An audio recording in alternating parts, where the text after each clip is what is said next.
میگذارم به موضوع دیگر.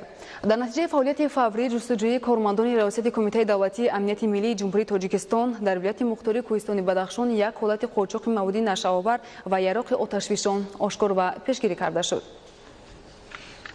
дар вухӯрии рӯзи 15 сентябри соли равон бо фаъолони вилоят роҳбари давлат таваҷҷӯҳи ҳозиринро ба он ҷалб сохтанд ки бо вуҷуди пешравиҳои зиёд дар ҳаёти сокинони вилоят баъзе ашхоси девсиришту ҷиноятпеша ба содир намудани ҷиноятҳои вазнину хатарзо ба саломатии мардум даст мезананд. тавре таъкид шуд дар 5 соли охир аз сокинони вилоят зиёда аз 1500 адад силоҳи оташфишон мусодира шуда бо ҷурми ин ҷиноят 235 нафар бошандагони вилояти мухтори кӯҳистони бадахшон ба ҷавобгарии ҷиноятӣ кашида шуданд. аз муомилоти ғайриқонунӣ зиёда аз 3 тонна маводи мухаддир мусодира гардид. тибқи омори расмӣ ҳоло дар вилоят расман 714 нафар нашаманд ва 619 нафар гирифторони бемории вируси норасоии масъунияти одам зиндагӣ доранд ки ин ҳолат хеле ташвишовар аст. дар 10 соли охир аз бемории нашамандӣ 196 нафар, соли 2018 57 нафар ва аз бемории вируси норасоии масъулияти одам 268 нафар, соли 2018 12 нафар фавтидаанд. боиси нигаронӣ ва доғи рӯз аст ки вилояти мухтори кӯҳистони бадахшон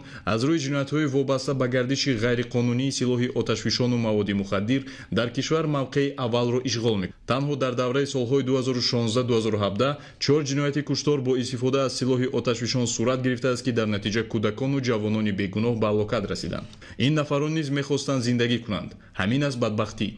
имрӯзҳо дар вилоят ситоди байни идоравӣ ҷиҳати таъмини волоияти қонун, тартиботи ҷамъиятӣ, амнияти шаҳрвандон, паст кардани шиддати ҷинояткорӣ, ошкору пешгирии содиркунии ҷиноятҳои марбут ба гардиши ғайриқонунии маводи мухаддиру силоҳи оташфишон амал мекунад. аз сокинони вилоят то имрӯз шумораи зиёди силоҳи оташфишон ва лавозимоти ҷангӣ мусодира шудааст, вале то ҳанӯз силоҳ дар дасти ашхоси алоҳида боқӣ мондааст. дар ҳоле ки тамоми сокинони вилоят баҳри иҷрои дастуру ҳидоятҳои сарвари давлат тамоми кӯшишро ба харҷ дода шабонарӯзӣ заҳмат мекашанд.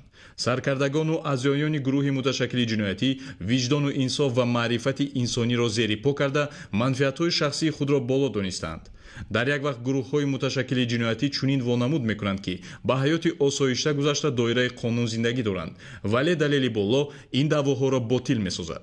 чунончи рӯзи 2 октябри соли 2018 дар натиҷаи гузарондани чорабиниҳои фаъоли оперативи ҷустуҷӯӣ аз ҷониби кормандони раисати кумитаи давлатии амнияти миллии ҷумҳурии тоҷикистон дар вилояти мухтори кӯҳистони бадахшон аммоли ҷиноятии аъзоёни гурӯҳҳои муташаккили ҷиноятии трансмиллӣ ки мехостанд миқдори зиёди силоҳу лавозимоти ҷангӣ ва маводи мухаддирро аз ҷумҳурии исломии афғонистон ба ноҳияи шуғнони вилояти мухтори кӯҳистони бадахшони ҷумҳурии тоҷикистон интиқол диҳанд ошкор ва пешгирӣ гардид.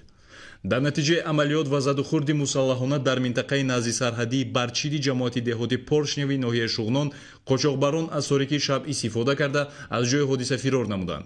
ҳангоми аз назаргузаронии ҷои ҳодиса 2 борхалта ки дар дохили онҳо 4 адад силоҳи оташфишони автомати калашников ва 25 килограмм воситаҳои нашадор аз ҷумла 10 килограмм маводи мухаддири нави героин, 13 килограмм маводи нашадори нави ҳашиш ва 2 килограмм воситаи нашадори нави афюн дарёфт ва мусодира гардид. коршиносон исбот сохтанд ки 10 килограмм маводи мухаддири нави героин метавонад 40 000 нафарро гирифтори бемории нашамандӣ ва ҳамин қадар оилаҳоро бадбахт гардонад. пурсида мешавад ки оё ягон маротиба нашаҷалобон боре ҳам фикр карда бошанд ки ҳам ҷавононро заҳролуд намуда ҳазорон нафарро бехонаю дар, қарздор, садҳо кӯдак ятиму маъюб шуданд. силоҳи мусодирашуда метавонист даҳҳо нафарро озодона аз ҳаёт маҳрум кунад. бо мақсади муайян кардани шахсияти ҷинояткорон аз ҷониби шуъбаи тафтишоти раисати кумитаи давлатии амнияти миллии ҷумҳурии тоҷикистон дар вилояти мухтори кӯҳистони бадахшон парвандаи ҷиноятӣ оғоз карда шуда ҳаракатҳои тафтишотӣ идома доранд. қонунгузории ҷумҳурии тоҷикистон барои содир кардани чунин кирдорҳо бо моддаҳои 289 қочоқ, 195 ғайриқонунӣ нигоҳ доштан ва ба соҳибияти каси дигар додани силоҳи оташфишон ва лавозимоти ҷангӣ, 200 муомилоти ғайриқонунии маводи мухаддир ва 335 ғайриқонунӣ убур намудани сарҳади давлатӣ ҷавобгарии ҷиноятӣ пешбинӣ намудааст.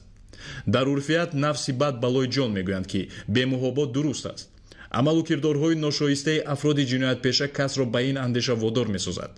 зеро қочоқчиёни маводи нашовар бо вуҷуди талаф додани бисёр хешу табор, наздикон, ҳамдиҳагон то ҳол ба хулосаи даркорӣ наомадаанд.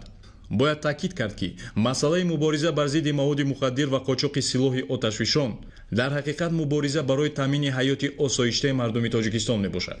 агар сокинони бо нангу номус ва бо фарҳанги бадахшон даст ба дасти ҳамдигар гирифта даста ҷамъона бар зидди ҷинояткории муташаккил гардиши силоҳу аслиҳа маводи мухаддир муборизаи беамон набаранд мо бо садҳо ҷони ҷавонро аз даст медиҳем.